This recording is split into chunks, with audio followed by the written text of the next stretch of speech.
السلام علیکم ورحمۃ اللہ وبرکاتہ۔ دوستو، یادگار ملاقات کے ایپیسوڈ نمبر 7 میں آپ سب لوگوں کا استقبال ہے۔ آج ہم آپ کو ایسی یادگار ملاقات کے بارے میں بتائیں گے جو واقعی سبق آموز ہے، سچا واقعہ ہے، عبرت آموز واقعہ ہے، جس سے شاید ہمارے دل تک دہل سکتے ہیں۔ وہ واقعہ کیا ہے؟ بغداد میں رہنے والا ایک تاجر اور اس کی 2 بیویاں جو آپس میں دونوں سوکن تھیں، ان کا واقعہ ہے۔ ان دونوں سوکنوں کے حالات کا واقعہ ہے۔ علامہ ابن جوزی رحمۃ اللہ علیہ نے لکھا ہے کہ بغداد میں ایک تاجر تھا، اس کی کپڑے کی تجارت تھی۔ چنانچہ اس کی 2 بیویاں اس طرح ہوئیں کہ پہلے اس کی ایک بیوی تھی جو اس نے اپنی چچا زاد بہن سے نکاح کیا ہوا تھا۔ اس تاجر کو ایک کمسن مالدار حسین عورت کا رشتہ آیا، اس نے ٹھکرا دیا۔ اس نے یہ کہہ کر منع کر دیا کہ میں نے اپنی چچا زاد بہن سے شادی کر رکھی ہے اور اس سے یہ عہد بھی کر رکھا ہے کہ میں اس کو کبھی نہیں چھوڑوں گا۔ اس عورت نے یہ کہا کہ آپ مجھ سے شادی کر لیں، چاہے ہفتے میں آپ میرے پاس 2 بار آئیں، لیکن کر لیں شادی۔ چنانچہ تاجر اس شرط پہ راضی ہو گیا۔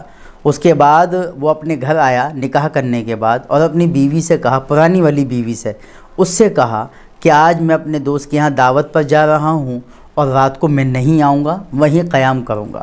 اس کی بیوی نے اجازت دے دی۔ چنانچہ وہ اس کے یہاں گیا، اور اس کے بعد پھر اس نے یہی معمول بنا لیا کہ وہ روزانہ ظہر کی نماز کے بعد دکان سے اس بیوی کے گھر جاتا جو دوسری مالدار کمسن بیوی تھی، جو اس نے دوسری شادی کی تھی۔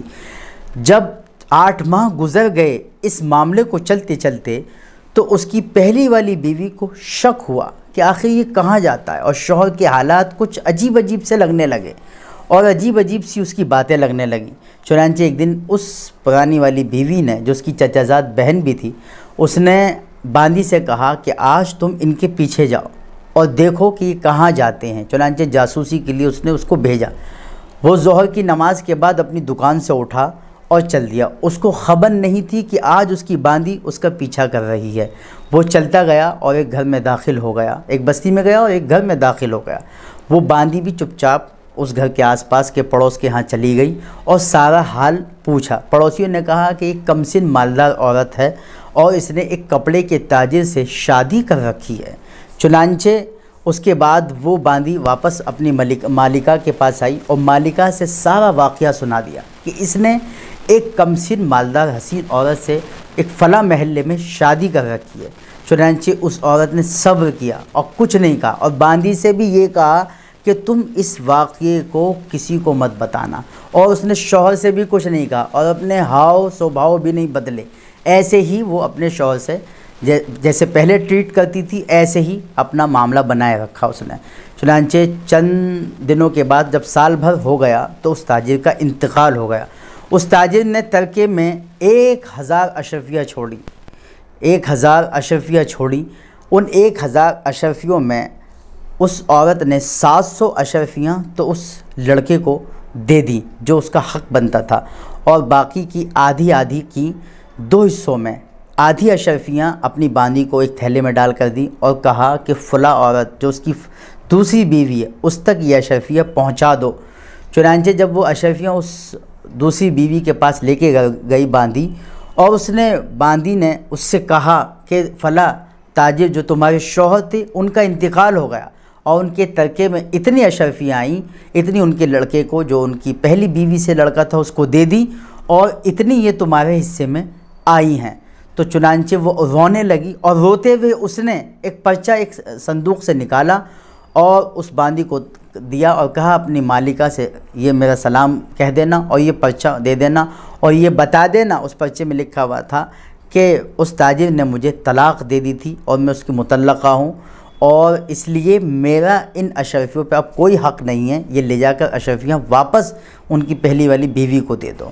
چنانچہ اس کے بعد یہ دیکھیے آپ کہ جب وہ اشرفیاں ان کے پاس پہنچی تو وہ عورت پہلی والی بھی رونے لگی۔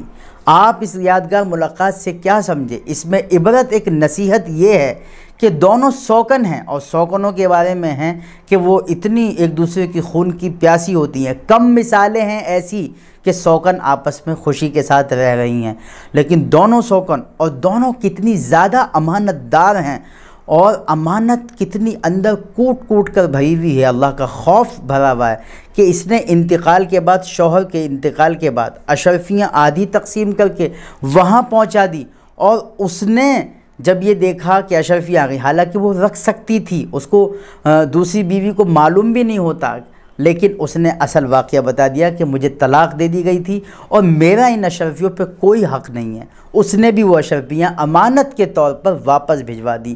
تو دوستو، یادگار ملاقات میں یہ ہے، دیکھیے امانت ہے، امانت کو کتنے اللہ کے نبی نے فرمایا لا ایمان لمن لا امانت لا، کہ جس نے امانت کا خیال نہیں رکھا اس کا کوئی ایمان نہیں ہے۔ تو یادگار ملاقات کی یہ ایپیسوڈ آپ سنتے رہیے، دیکھتے رہیے، اور نصیحت بھی پکڑیے کہ امانت بہت اہم چیز ہے، اور چیزوں کو شیئر بھی کیجیے۔ اللہ ہم سب کو عمل کی توفیق عطا فرمائے۔